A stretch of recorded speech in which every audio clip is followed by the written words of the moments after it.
Brought to you bye रजनीगंधा। यूं ही नहीं ताज ताज बन जाता है। शिल्पकारों का हुनर और चुनिंदा संगमरमर ताज को नायाब बनाते हैं। कुछ ऐसे ही चुनिंदा जगहों से बस खास ही चुनकर लाता हूँ। कतरे कतरे को मैं हीरे सा परखता हूँ। यूं ही नहीं मैं रजनीगंधा बन जाता हूँ। बिहार तक के मंच पर आपका बहुत बहुत स्वागत है। बिहार चुनाव परवान चढ़ चुका है। अगले हफ्ते वोटिंग होने वाली है और फिर चुनाव नतीजे जो हैं वो भी सामने आएंगे। बिहार तक के मंच पर आज इसी सब पर बातचीत करने के लिए हमारे साथ हैं भाजपा प्रवक्ता धनंजय गिरी जी। धनंजय जी, बहुत बहुत स्वागत है बिहार तक पर। मैं पहला ही सवाल वो पूछूंगी जो जिससे सब कुछ बनेगा और बिगड़ेगा। कितनी सीटें जीत रही है एनडीए? देखिए, हमारा तो नारा है 2025, 225 और फिर से नीतीश। इसी नारे के साथ हम लोग चुनावी मैदान में हैं। लोकतंत्र के महापर्व में हमारा यही नारा है और हमें पब्लिक से यही अपेक्षा भी है। कितनी सीटें आप जीत रहे हैं? 225 के आसपास हम अनुमान लगा के चल रहे हैं। वैसे तो सर झुकाना पड़ता है जनता के कदमों में। सियासत में भी हाथ सरदारी नहीं आती। तो हम तो जनता के सामने झोली फैलाकर खड़े हैं। जो हमने काम किया है उसी की एवज में जनता हमें जितना भर भर के आशीर्वाद दे, ये तो जनता के ऊपर है। अच्छा, इसमें आपने एक और बात कही, आपने कहा फिर से नीतीश। इस बात को लेकर श्योर हैं आप? बिल्कुल बिल्कुल, इसमें कहीं कोई दो राय है ही नहीं। हमारे पांचों पार्टियों के जिलाध्यक्षों ने हर जिले में मीटिंग करके ये कहा है कि 2025, 225 और फिर से नीतीश। ये तो हमारा नारा महीनों से चल रहा है। नहीं, लेकिन भाजपा में जो दिखता है वैसा कई बार होता नहीं है। चुनाव के बाद एक अलग तस्वीर, एक अलग मुख्यमंत्री चेहरा जो है वो निकल कर आता है। कौन रहेगा? नीतीश कुमार को लेकर आप कॉन्फिडेंट है, नहीं है? नहीं नहीं, नीतीश कुमार जी को लेकर हम कॉन्फिडेंट है, क्योंकि देखिए, भाजपा या जदयू या कोई राजनीतिक दल मुख्यमंत्री नहीं बनाता है। मुख्यमंत्री बिहार की जनता बनाती है। बिहार की जनता के लिए जो नीतीश कुमार जी के नेतृत्व में पिछले 20 वर्षों में जो युगांतकारी कार्य हुए हैं, उसको लेकर अगर जनता नीतीश जी को आशीर्वाद दे रही है तो जनता की नीति हम और हमारे गृह मंत्री, आदरणीय गृह मंत्री जी ने भी कहा कि हम नीतीश जी के नेतृत्व में चुनावी मैदान में, तो क्लियर है। अच्छा, प्रधानमंत्री मोदी कर्पूरी ग्राम गए, उसको लेकर वहां जाने के पीछे कोई खास रणनीति है क्या? नहीं, देखिए, कर्पूरी ठाकुर का सम्मान, जो पिछड़ों का सम्मान है, जो कर्पूरी ठाकुर की बात करें अगर, तो कर्पूरी ठाकुर ने जो समाज के अंतिम पायदान पर खड़े हुए व्यक्ति के लिए जो किया, जो आरक्षण लाया और उससे जो लाभ मिला, समाज में जो आमूलचूल परिवर्तन हुआ। प्रधानमंत्री नरेंद्र मोदी भी एक पिछड़े का बेटा है। वो गरीबी की गोद से, गुर्बत की गोद से निकलकर शोहरत तक का सफ़र अपनी जिजीविका से तय किया है। तो उनको, उनके मेहनत को, उनके परिश्रम को समझते हैं। और यही कारण है कि प्रधानमंत्री नरेंद्र मोदी आज समाज के अंतिम पायदान पर खड़े हुए व्यक्ति की जो चिंता करते हैं, समाज की जो चाहे अंतिम पायदान पर खड़ा हुआ कोई गरीब गुरबा, कोई पीड़ित शोषितों का जो भला नरेंद्र मोदी के नेतृत्व में हुआ है, जो युगांतकारी कार्य नरेंद्र मोदी के नेतृत्व में हुए हैं। और कर्पूरी ठाकुर को भारत रत्न उनके 100वीं जन्म जयंती पे हमारी ही सरकार ने दिया। कर्पूरी ठाकुर का हम बहुत सम्मान करते हैं। अच्छा, पहली जनसभा के लिए प्रधानमंत्री मोदी की पहली जनसभा समस्तीपुर में हुई। समस्तीपुर को ही क्यों चुना गया? देखिए, प्रधानमंत्री नरेंद्र मोदी का तो देश के हर कोने में एक समान महत्व है, लेकिन समस्तीपुर और कर्पूरी ठाकुर का बड़ा महत्व है देश की राजनीति में, भारत की राजनीति में। जब भोला पासवान शास्त्री जी मुख्यमंत्री होते हैं तो मुंगेरी लाल पासवान जी के अध्यक्षता में कमेटी बनाते हैं। मुंगेरी लाल पासवान की कमेटी रिपोर्ट जमा करती है, जिसमें ईबीसी को, ओबीसी को, अति पिछड़े को, यहाँ तक कि गरीब महिलाओं को, गरीब सवर्णों को भी उसमें आरक्षण के लिए प्रावधान रखे जाते हैं, जिसको कांग्रेस रिफ्यूज़ कर देती है। कांग्रेस का रिफ्यूज़ल आता है और इस बात के कोई साक्ष्य नहीं मिलते हैं, लेकिन एक किंवदंती है कि जो मुंगेरी लाल पासवान की कमेटी की रिपोर्ट थी, उसी को कांग्रेस पार्टी के सो कॉल्ड सवर्णों ने एक कहा कि ये मुंगेरी लाल के हसीन सपने हैं जो पूरे नहीं होंगे। लेकिन मुंगेरी लाल के हसीन सपने को एक गरीब का बेटा, एक नाई का, एक पिछड़े समाज का व्यक्ति कर्पूरी ठाकुर ने उसको इम्प्लीमेंट कर दिया। इम्प्लीमेंट करने के बाद कांग्रेस ने उसमें डिफ्रैक्शन लाती है और जनता दल के भी जो स्वर्ण लोग हैं वो तमाम लोग मिल करके सरकार को गिरा देते हैं। लेकिन जब ये बिल पास होता है उस समय हमारे 56 विधायक होते हैं और हमारे कैलाशपति मिश्र जी उस समय वित्त मंत्री होते हैं। तो जनसंघ के सपोर्ट से कर्पूरी ठाकुर इसको इम्प्लीमेंट में ला पाते हैं।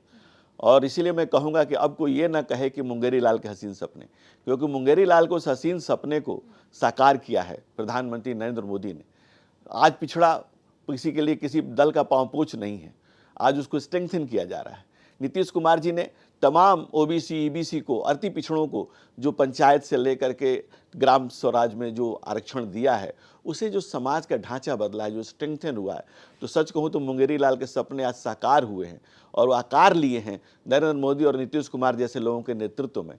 इसलिए अब कोई ये न कहे कि मुंगेरी लाल के हसीन सपने, मुंगेरी लाल के हसीन सपने सच में हसीन हो रहे हैं, सच में समाज के अंतिम पायदान के व्यक्ति को स्ट्रेंथन किया जा रहा है। दिलचस्प बात आपने बताई। सीट शेयरिंग को लेकर हाल में बहुत ज़्यादा फोकस और बहुत ज़्यादा चर्चा सीट शेयरिंग के इर्द गिर्द रही। लोगों ने सवाल पूछा कि चिराग पासवान को इतनी ज़्यादा सीटें क्यों और बाकी मांझी हो, कुशवाहा हो, उनको कम क्यों? नहीं, देखिए, आप उसको इस ढंग से अगर देखें, इस पैमाने पर अगर तौलना चाहते हैं तो पार्लियामेंट के हिसाब से है। एक पार्लियामेंट में यूजुअली बिहार में, आप सब बिहार से परिचित होंगे, बिहार में एक पार्लियामेंट सीट पर 6 विधानसभा लगभग आती है। उसी हिसाब से मोर और लेस चीज़ों को तय किया गया है। और ये कहने के लिए जो जितनी सीटें लड़े, वयम पंचाधिकम शतम, हम 5 नहीं 105 होकर लड़ रहे हैं और पांचों दल और 100% जनता का आशीर्वाद लेकर के हम सारी सीटों पर एनडीए लड़ रहा है।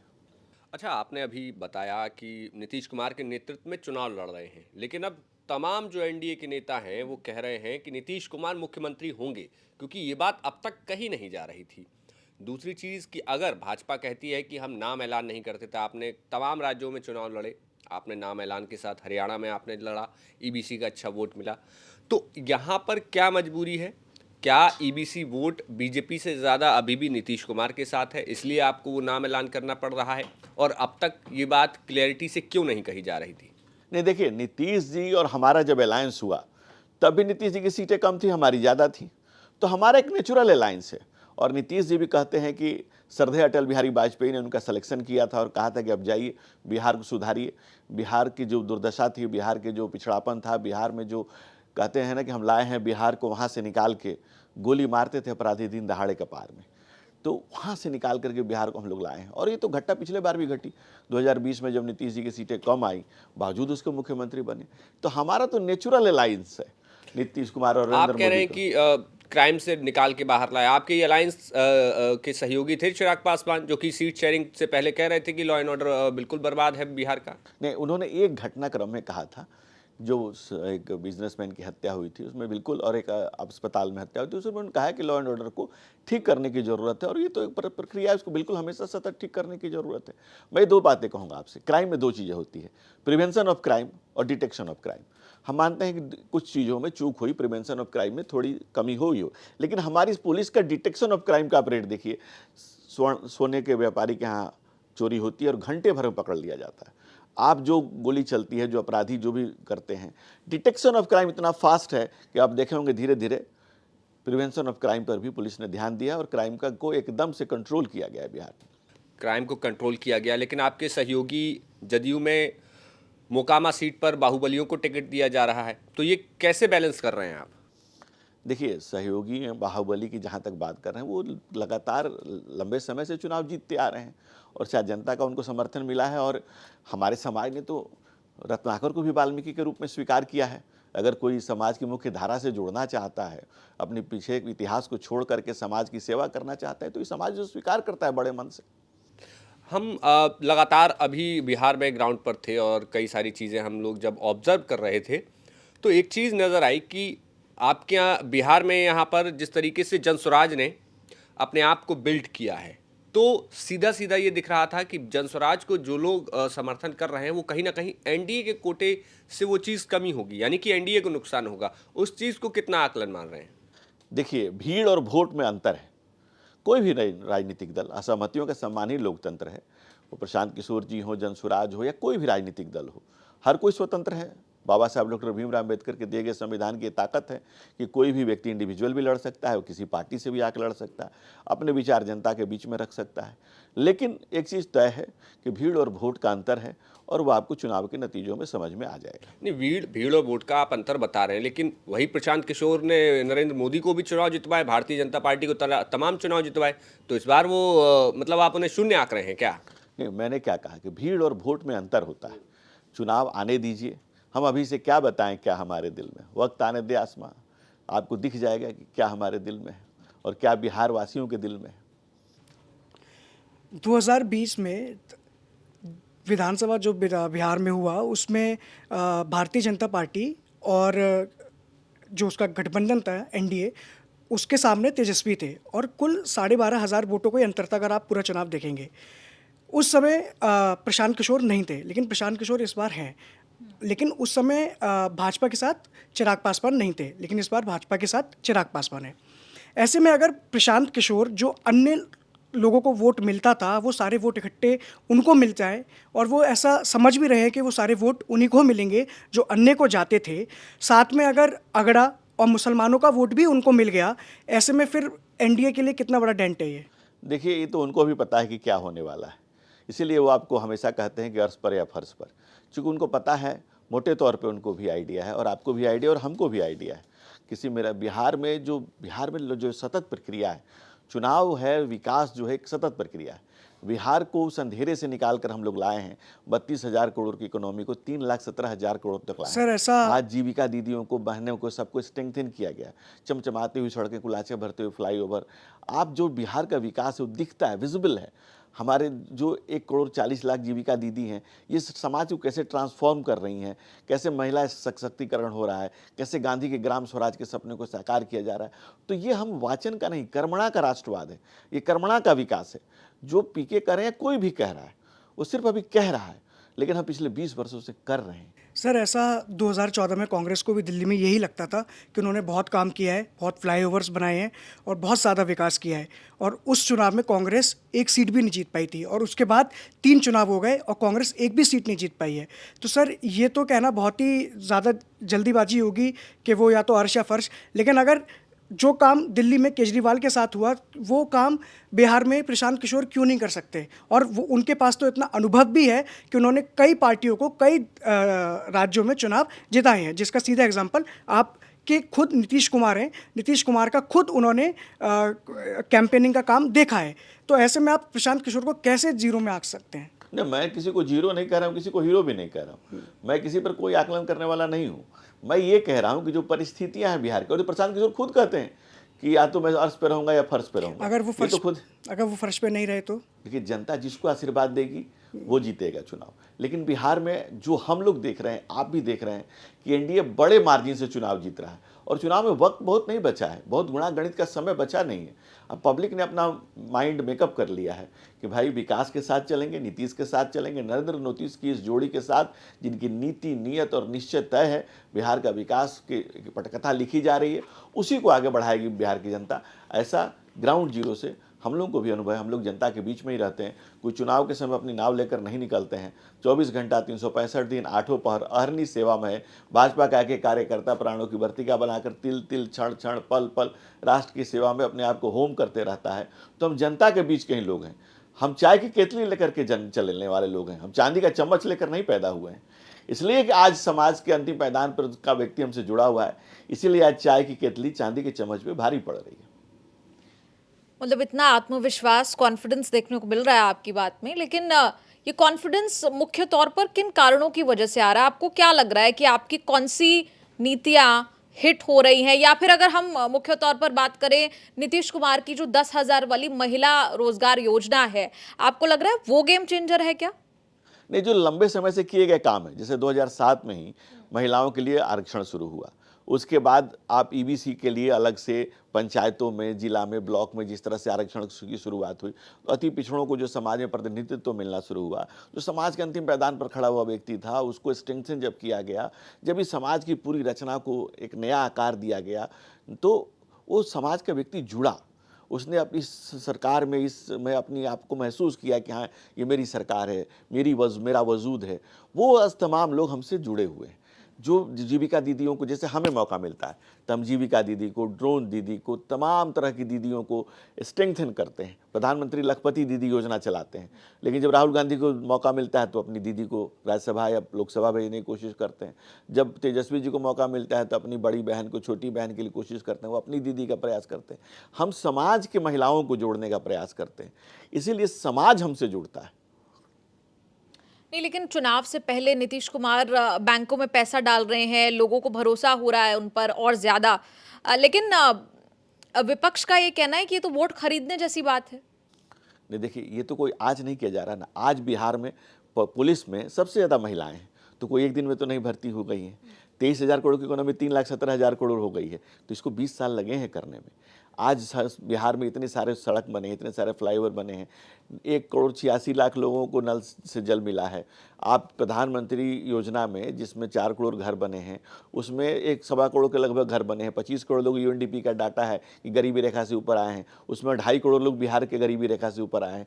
तो ये एक दिन का नहीं है, ये लगातार जो सतत कार्य किए जा रहे हैं, उसकी बदौलत हमें भरोसा है कि वो आदमी, वो समाज क्रांति पैदान पर खड़ा हुआ व्यक्ति, या जो बेनिफिशरीज है, जिसके जीवन में बदलाव आया है, उज्ज्वला योजना से जिस बहन की आंख में रोशनी आई है, जिसकी आंखों के बहते हुए आंसू रुके हैं, जिन योजनाओं से, जिन इज्जत घर से 12 करोड़ 14 करोड़ देश में इज्जत घर बने हैं, उसमें से 1.5 करोड़ बिहार में बने हैं। आज हर घर को नल से जल है, हर गाँव की सड़क जुड़ी हुई है। आज आयुष्मान कार्ड से महिला बच्चों को, किसी को अब दिक्कत नहीं होती है इलाज कराने में। तो इतना जो पब्लिक के लिए किया गया है, जो 5 किलो अनाज दिया जा रहा है समाज के अंतिम पैदान पर खड़े हुए गरीब व्यक्ति को, वो सब अपने आप को सरकार में सहभागी महसूस कर रहा है। इसीलिए हम कह रहे हैं कि वो तमाम लोग हमारे साथ साना बसाना कदम ताल करते हुए चलेंगे। अच्छा, दूसरी तरफ तेजस्वी यादव ने भी हर घर नौकरी का जो वादा किया है, बहुत बड़ा वादा है, उसे आप कैसे देखते हैं? देखिए, अब तो 2 बातें हैं, इसको किसी से जोड़ कर मत देखिएगा। लेकिन एक फिल्म आई थी कादर खान और शक्ति कपूर की, बाप नंबरी बेटा 10 नंबरी, अगर आपने देखी होगी तो शायद बड़ी इंटरटेनिंग मूवी थी।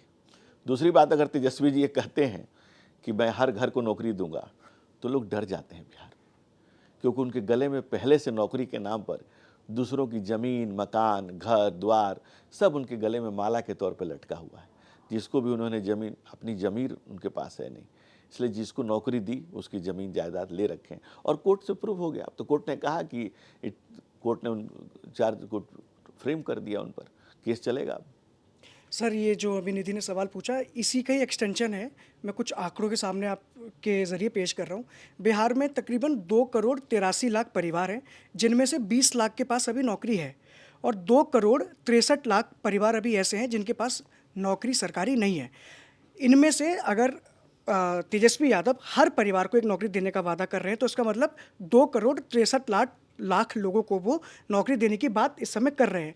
अगर इसमें से 10% भी इस जो उनका वादा है उससे आकर्षित होकर उनको वोट दे के आ जाते हैं, तो कितना बड़ा डेंट है ये।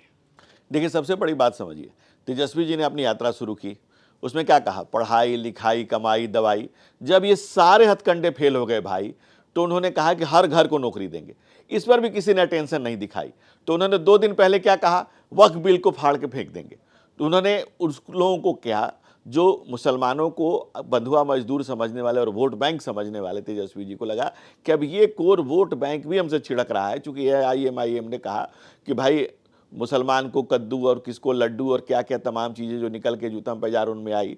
क्योंकि इस देश में बड़ी बड़ी विडंबना ये है कि एक वोट बैंक के लिए बड़ी लड़ाई है कि तू मान या ना मान, तू है मेरा मुसलमान।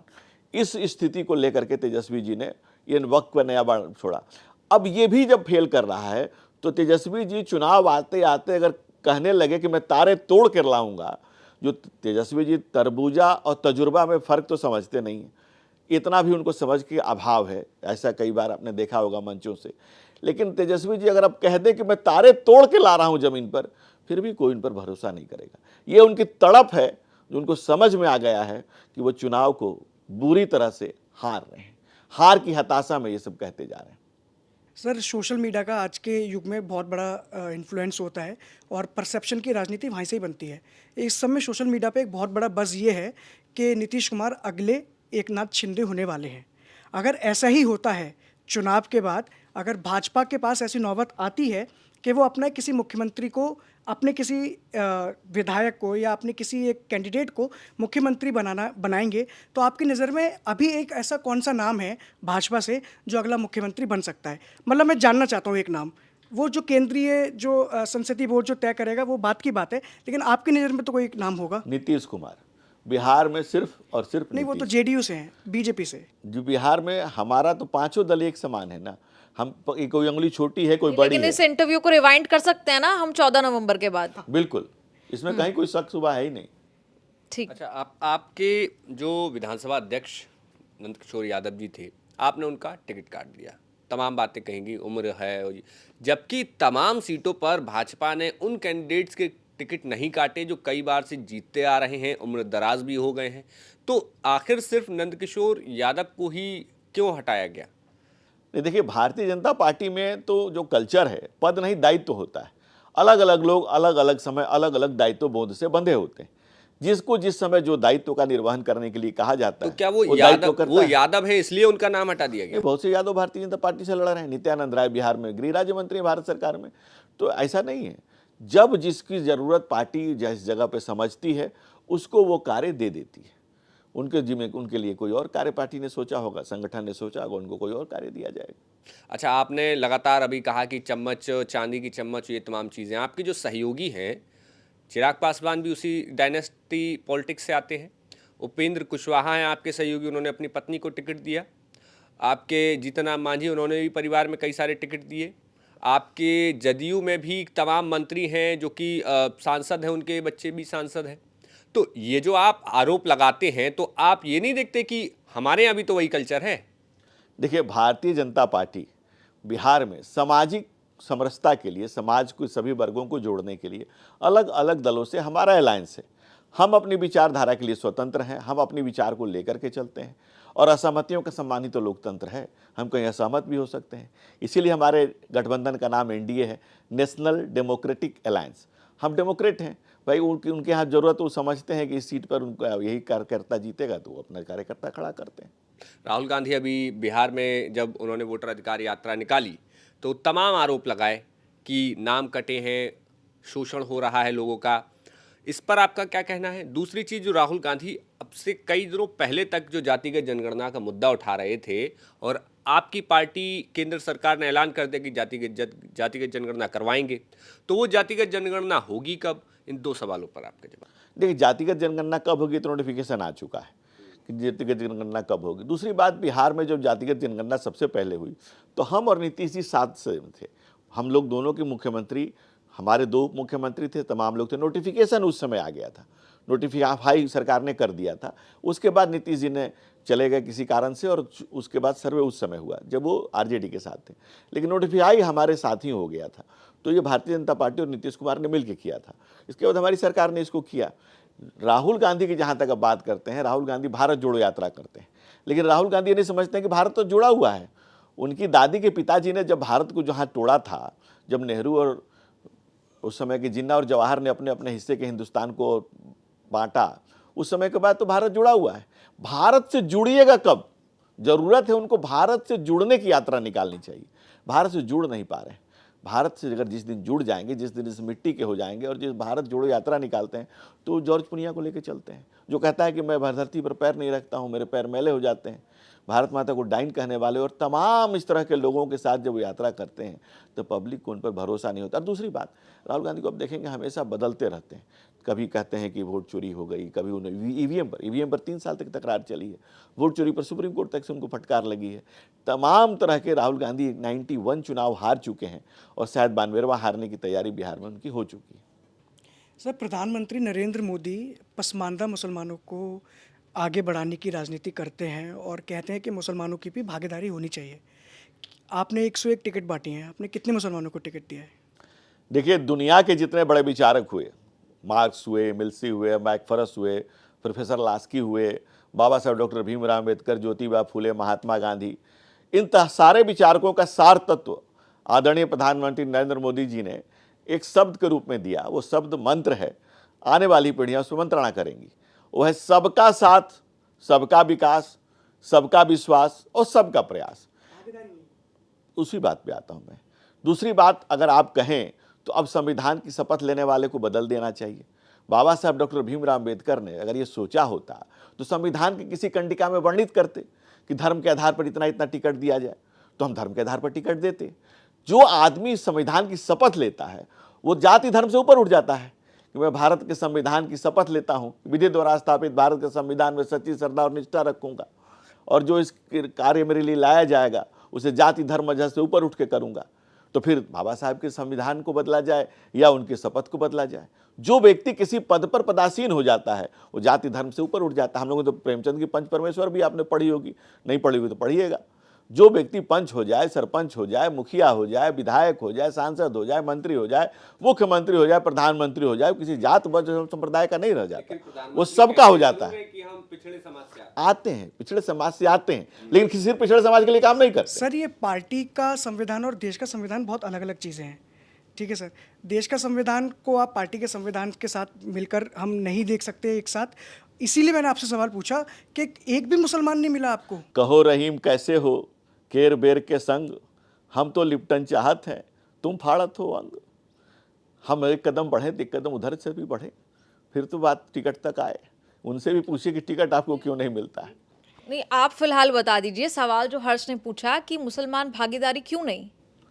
देखिए, हमारी जो कल्याणकारी योजनाएं हैं, चाहे 12 करोड़ किसान सम्मान निधि दी जा रही है, 12 करोड़ इज्जत घर बने, या 5 किलो से राशन दिया जा रहा है, या सड़कें बनाई जा रही है, तमाम योजनाएं तो हिंदू मुसलमान सबके लिए हैं, किसी में कोई भेद नहीं करते हम। और रिप्रेजेंटेशन का जहाँ तक बात है, जब कहें ना कि एक कदम हम चलें एक कदम आप चलें, इस मुल्क में दिक्कत सबसे बड़ी ये रही कि मुसलमान वोट बैंक बनता रहा। हम चाहते हैं कि मुसलमान मुल्क के साथ अपने मुस्तकबिल को जोड़ करके अपने मुकद्दर को आगे बढ़ाए, और कुछ लोग चाहते हैं कि मुसलमान उनकी मिल्कियत बन के वोट बैंक बन के रह जाए। हम कहते हैं कि मुसलमान अगर अब्दुल कलाम है तो उसको सलाम है, अगर बीर अब्दुल हमीद है तो उस पर हम कुर्बान हैं, अगर अशफाकुल्ला खान है तो कुर्बान मेरी जान है। लेकिन लोग उसको साथ नहीं जोड़ते, वो वहाँ नहीं जाते। बीर अब्दुल हमीद की 50वीं सालगिरह पर हम लोग जाते हैं, अब्दुल कलाम आज़ाद को राष्ट्रपति बनाने के लिए भाजपा और एनडीए लगती है, लेकिन वो तमाम उन लोगों के नमाजे जनाजा में जाते हैं जो आतंकवादी हैं, अपराधी हैं। ये गलत है, ये नैरेटिव गलत है। यही दिक्कत है कि यहाँ हिंदू मुस्लिम की ही राजनीति हो रही है। मेरा कहने का मतलब सिर्फ इतना ही था कि अगर आपके पास कोई नहीं आ रहा है और आपको जब भागीदारी देनी है तो आपको पूरे बिहार में 5 कैंडिडेट नहीं मिले ऐसे। 5 कैंडिडेट तो बिहार में टिकट ऐसे ही दिया गया है, 4 एनडीए ने दिया है, एलजेपी में ने दिया है। हम 243 सीटें लड़ रहे हैं, 5 सीटों पर ऑलरेडी दिया हुआ है। तो आपकी मांग तो पहले से पूरी हुई पड़ी है। नहीं, मेरी कोई मांग नहीं है ये, मैं किसी का वैचारिक मांग, वैचारिक मांग आप समझ सकते हैं इसको। मैं वही कहना चाहता हूँ कि 101 आपने जो टिकट बांटे उनमें एक भी मुसलमान नहीं है। यही कारण है कि शायद आपको मुसलमान वोट नहीं देता है, और शायद यही कारण है कि आपको मुसलमान वोट की चिंता है भी नहीं। नहीं, ऐसा नहीं है। हमें वोट की चिंता तो हम किसी की नहीं है।